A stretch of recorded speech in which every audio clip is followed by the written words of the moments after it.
রংপুরের হারাগাছের দাঁড়ার পাড় এলাকার এক সাধারণ পরিবারের ১৯৩৫ সালে জন্ম নিয়েছিলেন রহিম উদ্দিন ভরসা। পিতা মনির উদ্দিন পাইকার ও মা নবীজন নেছার। সংসারে ২ ভাই ও ৩ বোনের মধ্যে তিনি ছিলেন সবার বড়। শৈশবেই জীবনের সঙ্গে তাঁর এক কঠিন লড়াই শুরু হয়। এক দুরারোগ্য ব্যাধিতে আক্রান্ত হন তিনি।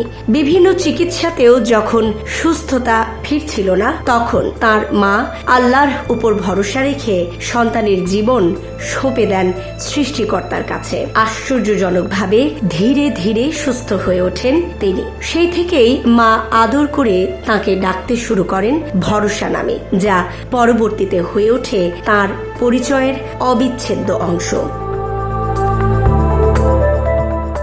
শিক্ষাজীবন খুব বেশি দীর্ঘ না হলেও জীবনবোধে ছিলেন অসাধারণ দূরদর্শী। ১৯৪৪ সালে হারগাছা প্রাথমিক বিদ্যালয়ে ৩য় শ্রেণী পর্যন্ত পড়াশোনা করেন, কিন্তু প্রাতিষ্ঠানিক শিক্ষার সীমাবদ্ধতা তাকে থামাতে পারেনি। ছোটবেলা থেকেই ব্যবসার প্রতি ঝোঁক তৈরি হয় তার। শুরু করেন তামাকের ব্যবসা, আর সেখান থেকেই ধীরে ধীরে গড়ে ওঠে তার ব্যবসায়িক ভিত্তি।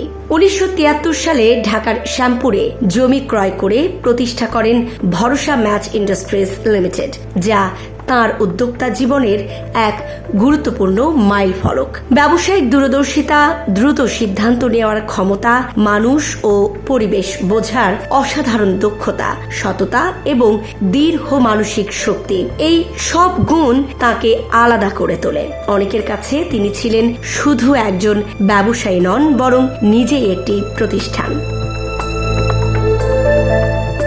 শুধু ব্যবসাতেই সীমাবদ্ধ থাকেনি রহিম উদ্দিন ভরসা, সমাজসেবা ও রাজনীতিতেও রেখেছেন গুরুত্বপূর্ণ অবদান। ১৯৭৯ সালের জাতীয় সংসদ নির্বাচনে বিএনপির প্রার্থী হিসাবে হারগাছ, কাউনিয়া, পীরগাছা আসন থেকে সংসদ সদস্য নির্বাচিত হন। তিনি জেলা বিএনপির আহ্বায়ক, সভাপতি এবং কেন্দ্রীয় নির্বাহী কমিটির সদস্য হিসাবেও দায়িত্ব পালন করেছেন। পাশাপাশি ২ মেয়াদে Rangpur chambers of commerce and ইন্ডাস্ট্রিজের নির্বাচিত সভাপতি ছিলেন। বীমা খাতেও তাঁর সম্পৃক্ততা ছিল। তিনি পিপলস ইন্স্যুরেন্স কোম্পানির চেয়ারম্যান হিসাবে দায়িত্ব পালন করেছেন। তাঁর পরিবারও রাজনীতিতে সক্রিয়। তাঁর ভাই করিম উদ্দিন ভরসা রংপুর ৪ আসনের সাবেক সংসদ সদস্য।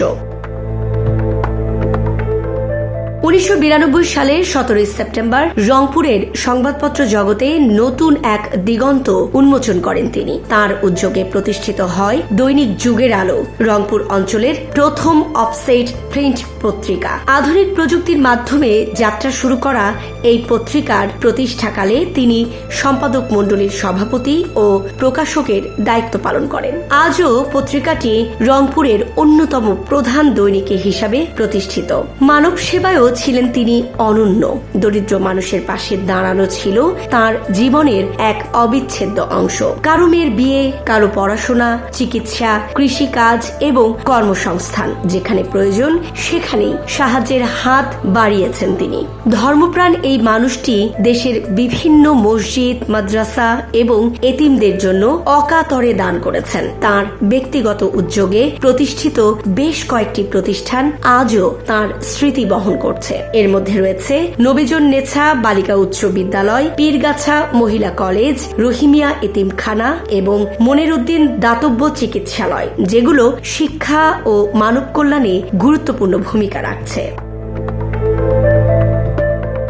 ব্যক্তিগত জীবনে তার সহধর্মিণী মমতাজ শিরিন ভরসা বর্তমানে যুগের আলো পত্রিকার সম্পাদকের দায়িত্ব পালন করছেন। তাদের ৬ ছেলে ও ৯ মেয়ে রয়েছে। মেয়েদের সবাই সম্ভ্রান্ত পরিবারে বিবাহিত। এক ছেলে আশরাফুল হক ভরসা ইতোমধ্যে ইন্তেকাল করেছেন। অন্য ছেলেরা আরভি গ্রুপ এর ব্যবসা দক্ষতার সঙ্গে পরিচালনা করার পাশাপাশি নতুন নতুন শিল্প ও ব্যবসা প্রতিষ্ঠান গড়ে তুলেছেন। জীবনের শেষ অধ্যায়ে দীর্ঘদিন বার্ধক্যজনিত নানা রোগে ভুগছিলেন রহিম উদ্দিন ভরসা। অবশেষে ২০২০ সালের ১১ মার্চ রাজধানীর স্কয়ার হাসপাতালে চিকিৎসাধীন অবস্থায় তিনি শেষ নিঃশ্বাস ত্যাগ করেন। একজন সাধারণ মানুষ থেকে অসাধারণ হয়ে ওঠার এই গল্প কেবল ব্যক্তিগত সাফল্যের নয়, বরং একটি অঞ্চলের অর্থনীতি, সমাজ ও গণমাধ্যমে অবদানের ইতিহাস। রহিমউদ্দিন ভরসা আজ নেই, কিন্তু তার কর্ম, প্রতিষ্ঠান এবং মানব সেবার দৃষ্টান্ত তাকে চিরস্মরণীয় করে রাখবে। Desk report, Dhaka express.